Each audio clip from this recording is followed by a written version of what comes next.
Welcome to the Brickie Experience today, everyone. We're so glad that you joined us. And today we have a very special guest, but we're kicking off the second semester of school this school year with a special episode focusing on the keys to success. And we're honored to have Colonel Booman here with us today. He's the leader of our JROTC program here at the high school. And he is just an incredible leader, and we're so honored to have him in our school district. He's had a remarkable military career, and he's here to share his journeys that he's learned in his military service, as well as being an instructor here and just an advocate out in the community. And so we're going to uncover the secrets to success, and then there will be follow-ups with Colonel in this questions, and then you're going to have subsequent podcasts that address some of the things that he's going to share with us today. So, Colonel, thank you for joining us today. You're welcome. And you are a distinguished guest. Just honored that you're here today.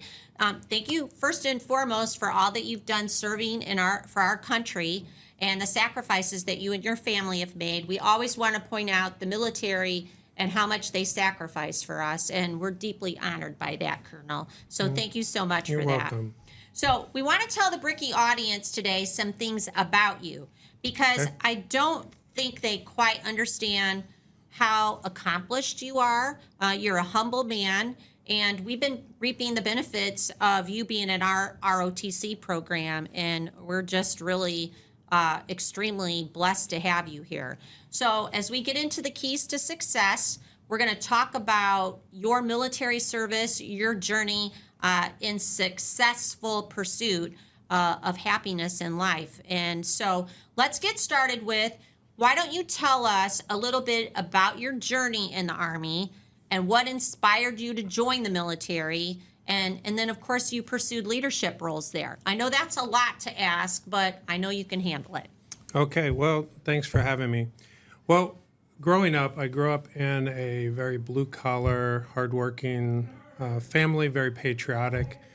But I also grew up during the Vietnam War.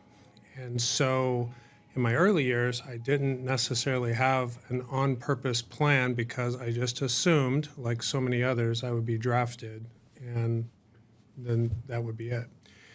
But when I entered into high school, this was going to give you away my age, but when I entered into high school, the draft went away, and so then I became interested in college. Maybe perhaps we should tell the audience what the draft meant. So the draft, or selective service, even now, still young men have to register for the draft in order to be able to vote, but there is no draft. So in 1975, that went away. But it was a lottery system that the armed forces were not a volunteer force like we have today. It was a compulsory service by lottery. Mm-hmm. So, I mean, you were pretty resigned that you would just get drafted, but here you are volunteering to go into the military anyway. It was interesting because I actually had an opportunity to attend West Point, which was a big deal. Mm-hmm. And I had decided that, I don't think I'm really going to go into the service. So I did not do that. And I went to college, and I saw the ROTC cadets training, and I thought it looked like fun. So that's why they recruit young people, because it looks like fun. And so the rest is history. 45 years in a uniform later, here I sit today. So, well, I mean, to the audience, 45 years, and I mean, I'm going to clap for Colonel. You could too. That is just remarkable service. Thank you again for that. Sure. So you have this journey in the military. Can you talk about 45 years? What exactly happened in those 45 years? Well, so for the first little bit, I did not, like many people think, that everyone goes to basic training. I have never been to basic training. My basic training was 4 years long with leadership requirements every summer during college and also ongoing each semester during college. So it lasted quite a while because I was training specifically to be an officer. And so coming out of college, I was commissioned as a second lieutenant into the field artillery, cannons and long range rockets, missiles, that kind of thing. And so the basic training is the first misconception that most people will have. So I entered into active duty service, and I spent probably the next, I would say, 8 years just working with soldiers, warfighting skills, that kind of thing. And then I was selected to learn a different language, and so I became a German linguist. And during Desert Storm, I commanded a NATO unit that the people above me were speaking German, the people below me that I commanded were speaking English, and so that made it interesting, especially during wartime.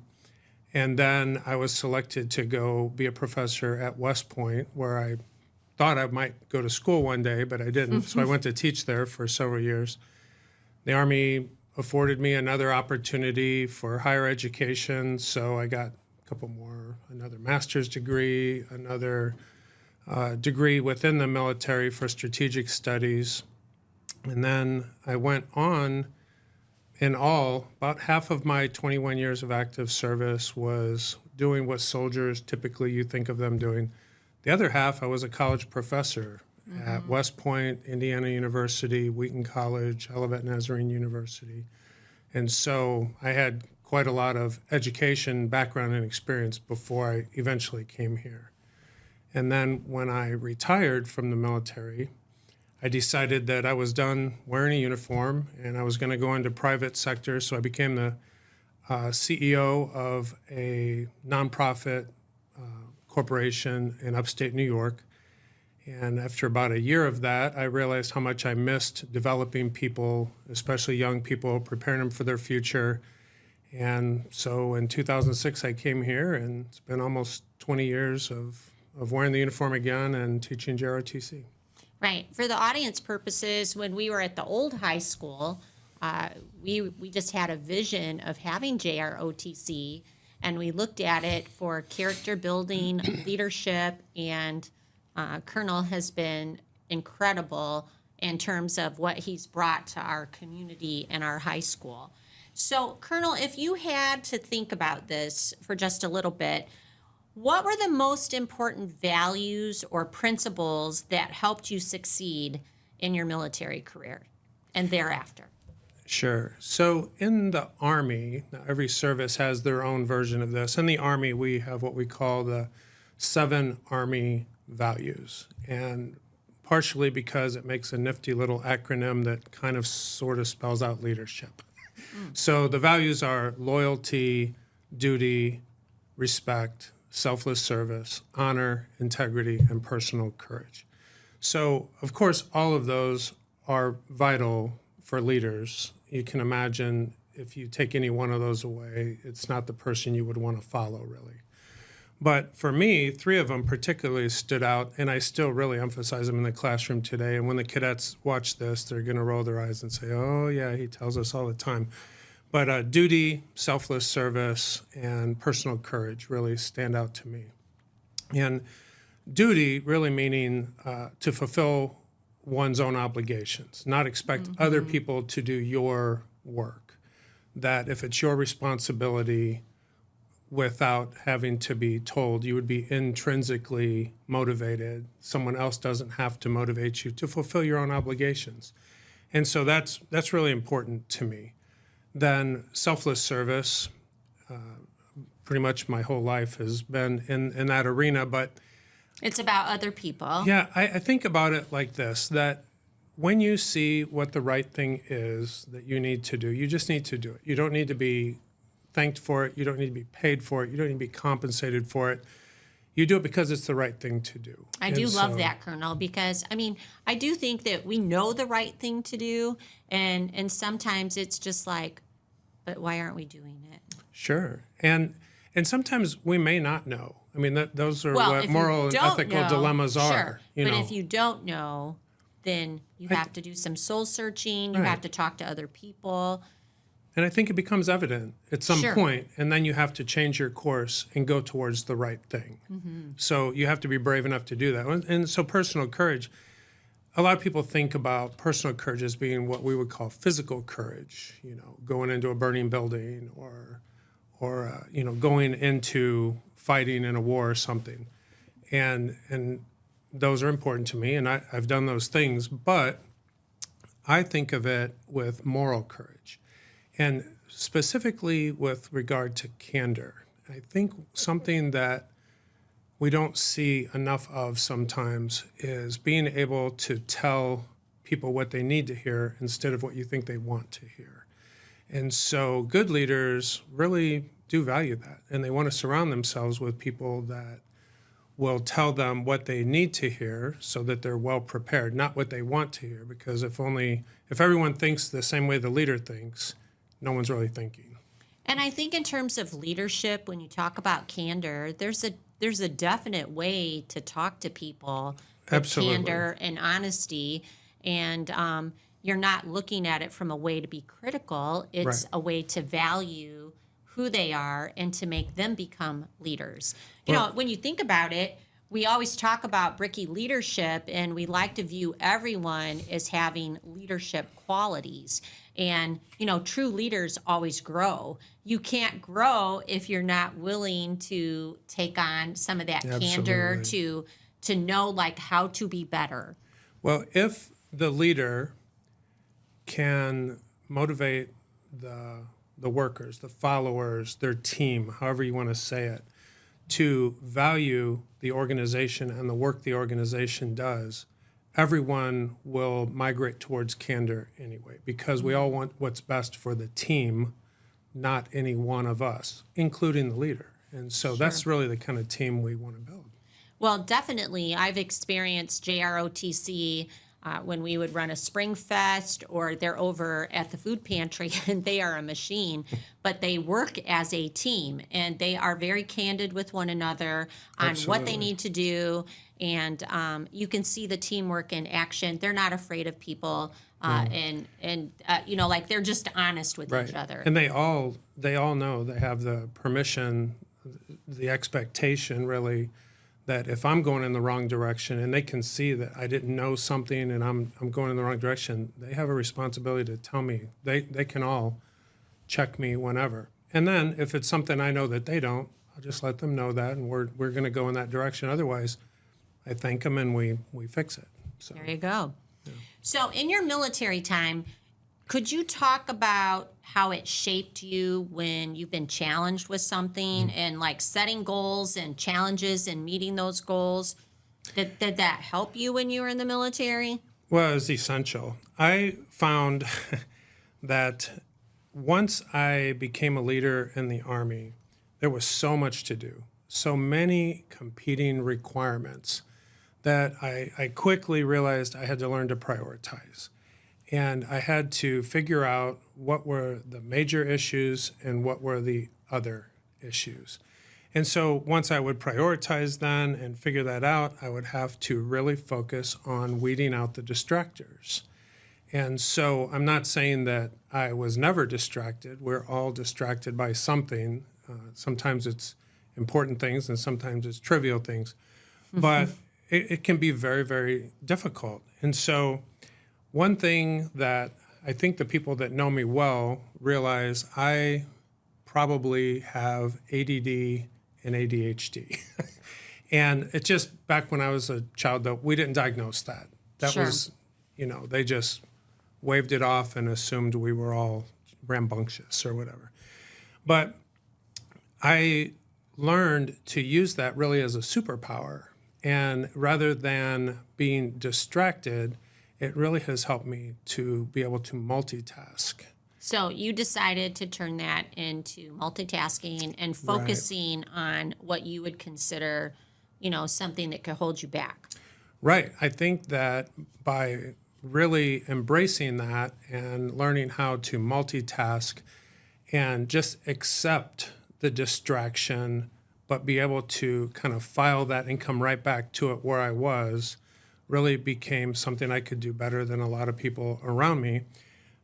But it also made it very important that I did focus on being focused, because I could easily go down and be distracted and stay on the one thing for too long. And so it took a little bit to really train myself to be able to do that. I know. I mean, we've had other guests on here that have talked about turning something that could be a disability or something that you're really aware Right. of I've with seen yourself, that you turn it into a superpower and you overcompensate for it, and it helps you achieve higher. Did you set a lot of goals when you were in the military or teaching at West Point? Was that part of your leadership program to teach people how to set goals, monitor them, et cetera? Well, at every level, I've been taught and turn on and teach different types of goal setting. And I'll digress just for a second. I teach the cadets personal finance in their senior year. Sure. And I show them different ways to keep track of their spending. And I ask them, what's the best way? The best way is the way that you'll do. It doesn't matter how fancy it is. If you don't do it, it's not good. And so goal setting is somewhat similar. So you can see a number of different ways to set and track goals. But really, we have to find out, what will we actually follow through with and continue to do. That's the best way. I ask you that question because I think everybody in January sets these resolutions, and then pretty soon it's February, and you I already never forgot do that. you forgot what they are. I never do that. Okay, but goal setting, in terms of just our brickies thinking about where's my future and what am I Right. going to do? I mean, prioritizing, and do you have a dream, a goal in life that you have to work at? Yeah, I think that's really important. And one of the things that I think is exceptionally important today, that I think it was important when I was a child too, but it's more prevalent now, is our young people have to consider, I may not know exactly where I want to go, but I have an idea. And as I go and take that journey and find, because honestly, there are jobs out there that when I find out about them, even now, I think, I didn't even know that was a job. Right. So there are things out there. We can't plan. And there's still a lot more of that. There's a lot. And So- but what I try to tell people is just don't disqualify yourself. Oh, that's wonderful Don't advice. do anything that's going to be illegal or immoral and come back to get you when somebody plays the video 30 years from now. Right. So life-altering decisions. And so a small one these days, it's becoming more and more, but I hear a lot of the students will say, oh, I would love to go into the military. But, tattoos are a big thing these days, and younger. I mean, I see kids in middle school with tattoos, and those are permanent. And if you have them in certain parts of your body, it disqualifies you from certain careers. And so don't disqualify yourself. Put it somewhere where it means something to you, but not where it's, right on your face or wherever, because sometimes, and maybe that'll ease up in the future, but that's just an example of right now that's still a disqualifying. Right. So just taking that example that you gave and thinking about when you put things on your resume and people do background checks Right. and all kinds of things, Sure. don't do anything that disqualifies you from your passion and dream that you have. Right. That's great advice. Even to have this job, for me, for Major Carroll, we have to undergo a background investigation that goes back to when we were 16 years old. 16, with 5 different federal, state, and local agencies that dig into everything Right. to qualify us for this job. Well, and we've had like the trades on here, and a lot of people think that they're not going to look at your transcript from high I school, saw that, and yeah. and they will. I Right. mean, they want to know your background, and Sure. so I think your advice of don't do things that disqualify you. Right. I mean, like you always want to do things that promote yourself. Absolutely. Right. And so I think that's wonderful advice. Can you share a moment in your career where your leadership has been tested? And so, like, what was your determination, and what tested you, and how did you get through it? So there are there are so many. I can't even. It's too many to count. But they all have a couple things in common: lack of sleep, and the need to make quick, good problem-solving decisions. So it just seems like every time that it was super important, there was not enough rest, and it was a big deal, and the problem had to be solved quickly. So, today, our students, and we saw on 60 Minutes the other night about our use of AI, which is what a great tool. But we can go to AI or the old-fashioned, just Google it. That's so old-fashioned now, right? So times are moving so fast. But we can do that. But what I found was I had to know my craft. I had to understand my craft, and I had to be able to apply my craft and then look things up when I needed to. If a doctor or a nurse just were given their license without knowing a vast amount of knowledge, of course they have to look things up. But if you're critical, they need to know how to do their job. And that goes to what we saw about how we use our AI. Like, it doesn't do it for us. We learn how to use the tool. That's something I'm really proud with our students, because really, I mean, it's a time saver, but, they've talked, it's not about just getting it done now. I mean, and so, I think a lot of times people just want to get their work done, get their assignment done. But what are you learning that builds that repertoire inside of you that you could potentially be an expert at someday, and you know how to apply that type of knowledge? I can go to any database and get information. And we do. We still look things up. And so it's what you do with that information that is so valuable. Absolutely. I love that you brought that point up. That's really great. What role does discipline, like self-discipline and consistency, play in achieving success, and how could students start practicing that type of advice? Well, I think that's really critical to success. I think the first thing that young people really need to do is decide not what they're going to do, but who they're going to be. And we need to consider, what kind of person do we want to be? And when we think about that, do you want to be known as a competent, hard-working person that's an asset for someone's organization, and you happen to have a good sense of humor? Or do you want to be known as a clown who, there's a difference. And so when we decide who we want to be, then it's not going to happen overnight, but we need to be deliberate and consistent in trying to go in that direction and become that person that we want to be. And eventually, we want people to see us as an asset to their organization, not as, for sure, not a detriment, but, things are becoming more and more competitive. For sure. And the more that we don't disqualify ourselves as the bare minimum, but that we make ourselves more competitive, that's a key thing.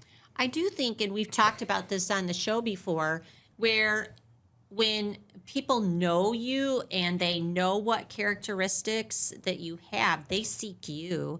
You don't have to go seek them, because they just start knowing about you, what you're capable of. Now, obviously, if you're going to look for a job and they don't know you, you have that capability of building your resume and pointing to people who do know you and what you stand for. I love that you talk about what kind of person do you want to be. It's really not, sometimes we ask, like, what do you want? What kind of job do you want to have? Right. But really, the person that you are is what you bring to the work you want to do. And so that's really fantastic. And it's not, it doesn't come natural sometimes. We have to be deliberate about becoming that person. I would be embarrassed if people saw me in my teen years. I was not the boy that I am the man today. And we all grow and mature. That's how we do. And so it's so easy for me in the classroom, in the halls, working with teenagers, to give a lot of grace and say, I can see the potential inside of that young person they're just not quite where they're going to be yet. Because, boy, if I were judged on what I was instead of who I am now, it would be difficult for me.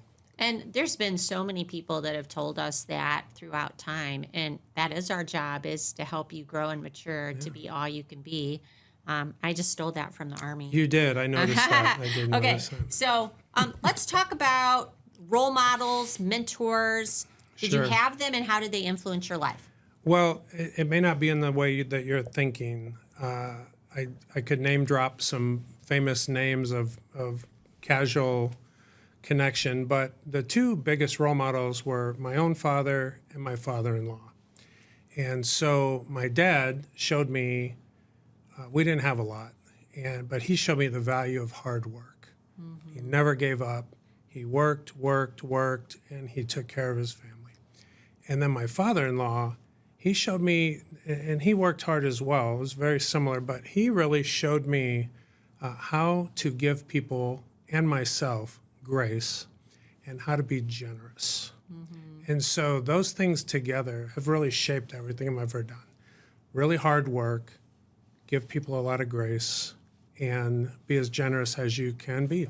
I love that. Yeah. You know, I mean, a lot of times people look at us and we're saying work, but everything in life requires work, and It does. And it's how hard do you want to work, and so it really is a defining character of a lot of people, work ethic, right? Absolutely. So, what would you say to students, you know, that might feel overwhelmed by challenges and fear of failure? Because I mean, they could look at you and say, "Have you ever failed at anything?" So, what do you say to people that get overwhelmed with just that thought they don't want to fail? Well, if you ever ask me if I have whiteout, which is not something our students probably know what that is, but you know what that is.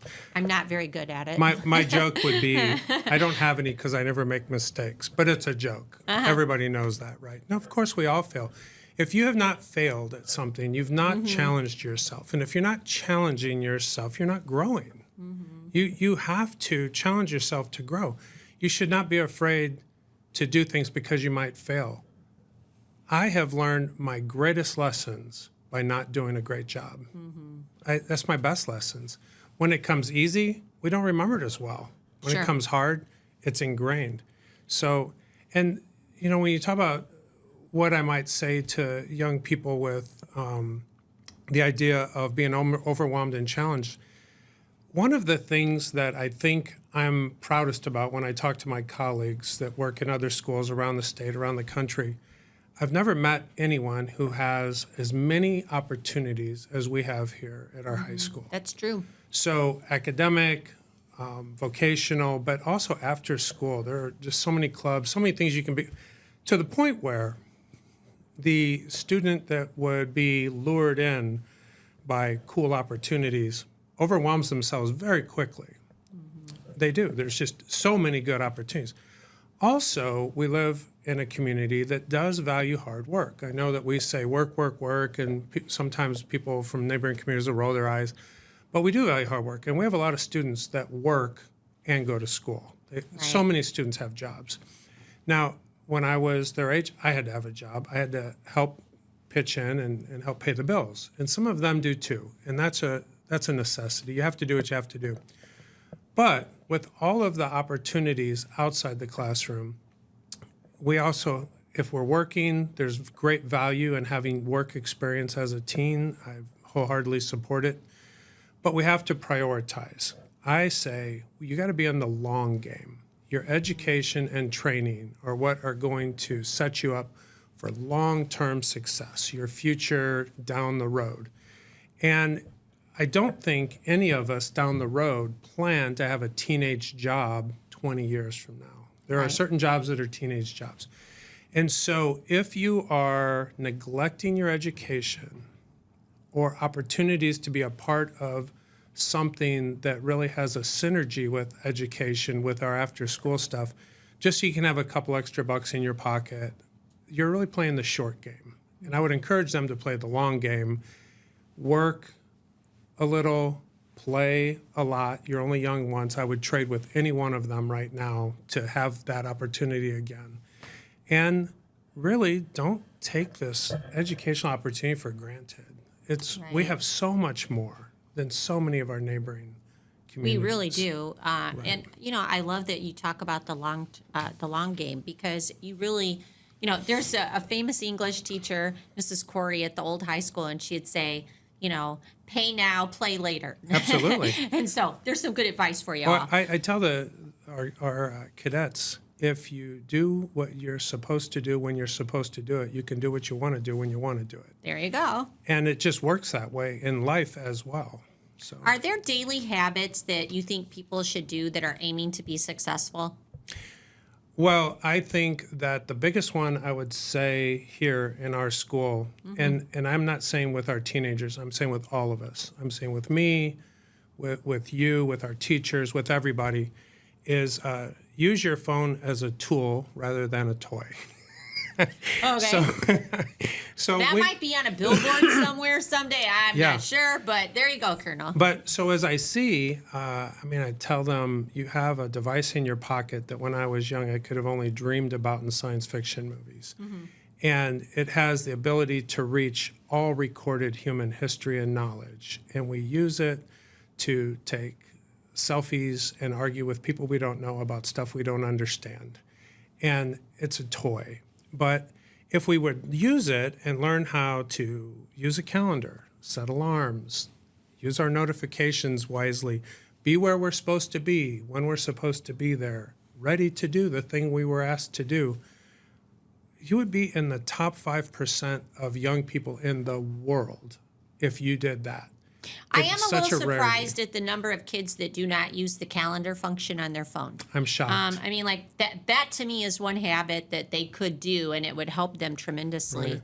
If you could just have one key message that you'd like every student, no matter what grade level, to remember about success, what would it be? Well, I would say that most of the people I meet want to win, but very few of the people I meet want to do what it takes to win. So if it were easy, everybody would be doing it well. And life isn't easy. And so if you can do these kinds of things, if you can live deliberately with some goal in mind, be persistent, have a little grit, just have some discipline, say no sometimes, organize yourself a little bit, you will set yourself apart from your peers. And you'll be the one that people want to hire and promote. Yeah, that's so true. Do you have a quote that you live by that you would like to share with the audience? Well, I'd I love know to. you're an avid reader. I love to read, so I think it was 37 books this year. And we're closing in. I might get another one done before the end of next week, so we'll see. But I would love to have some really cool new classical quote, but all of the cadets for all the years would know I was fudging it. So I'm going to say what I always tell them: hard work pays off. Never give up. There you go. That's wonderful advice. So, Colonel, thank you for sharing your incredible journey. And you have so much wisdom, and you've brought that to our school district, and just your love of people, community service, and we're just grateful for you. Well, thank you. Students, when you think about keys to success, we've talked about a lot of things today. It's really about choices that you make, and it's about habits that you build. And whether it's working hard, setting goals, or taking initiative and showing determination to see those through, all of those things matter. And so these steps are actions, and they fuel success. So, keys to success. Stay tuned for upcoming episodes, because we're going to dive deeper with some of our graduates, our recent graduates, that are going to talk to you about goals, initiative, and determination, and they will inspire you. And our job is to inspire you and to help you see where you can go and be. And so, Absolutely. as always, I want you to remember, all my life I want to be a Brickie. Work. And that's how you be excellent on purpose. So we'll see you the next time on the Brickie Experience. Thanks for joining us today. We'll see you next time.